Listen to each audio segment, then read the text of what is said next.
Vitaj na kanáli Obdivuhodný svet. Boli pýchou rímskej armády. Legio 9 Hispana prešla víťazne cez Galíciu, bojovala pod Júliom Cezarom a zohrala kľúčovú úlohu pri invázii do Británie v roku 43 nášho letopočtu. Títo ostrieľaní veteráni boli zvyknutí na víťazstva. Napriek tomu sa po roku 108 nášho letopočtu ich stopa v dejinách stráca. 5000 po zuby ozbrojených mužov, symbol moci Svetovej ríše, akoby pohltila hmla Severnej Británie. Čo sa stalo s Hispanov? Predtým, než skúsime odhaliť túto historickú záhadu, ťa chcem poprosiť o podporu tohto kanála tým, že mu dáš hneď teraz odber a podporiť môžeš moju tvorbu aj tým, že sa staneš jeho členom. Veľmi pekne ti vopred ďakujem. 9. légia bola v Británii strategicky umiestnená v Eburakume, čo je vlastne v dnešnom Yorku. Ich hlavnou úlohou bolo strážiť severnú hranicu pred divokými kmeňmi Kalendóncov, dá sa povedať, že dnešné Škótsko. Posledný nespochybniteľný dôkaz o ich existencii pochádza z roku 108 nášho letopočtu. Ide o kamenný nápis nájdený v Yorku, ktorý pripomína stavbu brány Légie. Potom nasleduje ohlušujúce ticho. Keď cisár Hadrián v roku 122 nášho letopočtu navštívil Britániu a začal stavať svoj slávny val, 9. légia už v záznamoch nefigurovala. Nahradila ju légia 6 Victrix. Ale v čom vlastne spočíva tá záhada? Nuž v rímskej byrokracii, v ktorej sa nikdy nič nestratilo len tak. Každá légia mala svoje meno, symboly a históriu. Ich vojenské ťaženie, výhry, ale aj neúspechy boli dôkladne zapísané. Ak by bola légia nebodaj zničená, aj to by bolo zaznamenané ako národná tragédia. Ak by bola rozpustená pre zbabelosť, existovali by o tom nejaké dekréty. Zmiznutie 5000 mužov bez jediného oficiálneho vysvetlenia je v kontexte rímskej histórie veľmi zvláštne.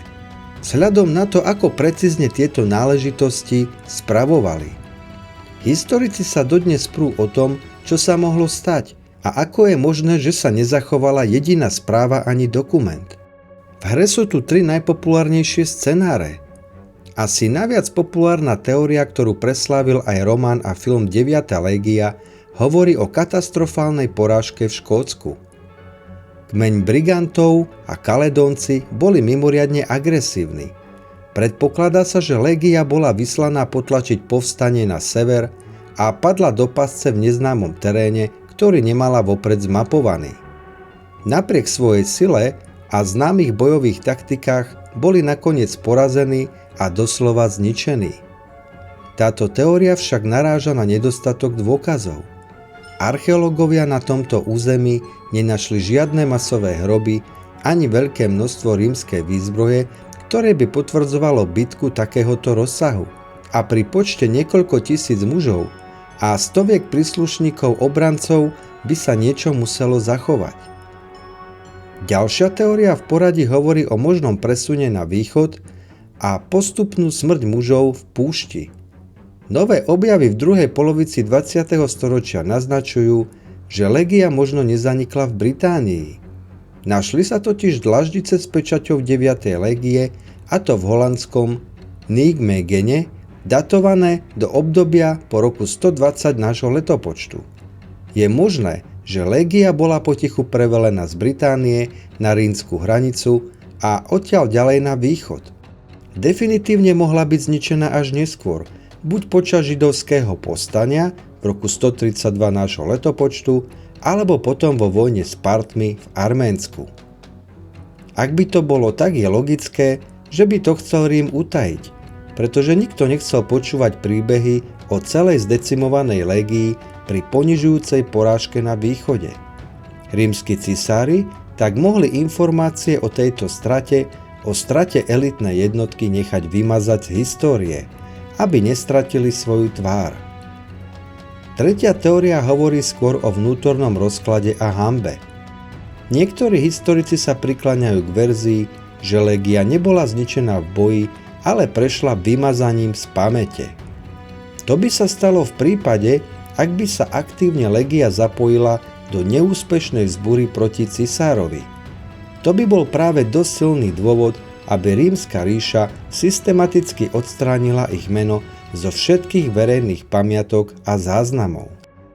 Záhada 9. legie fascinuje práve preto, že kombinuje hmatateľné dôkazy, nápis v Yorku, s úplným nedostatkom informácií o ich konci.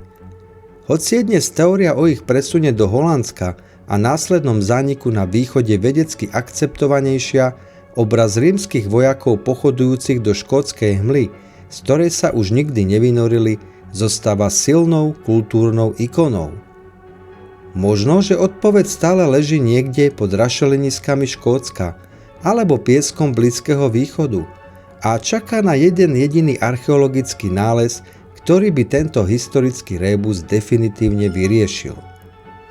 Ak sa ti toto video páčilo, nezabudni na palec hore a ja sa teším na ďalšie stretnutie.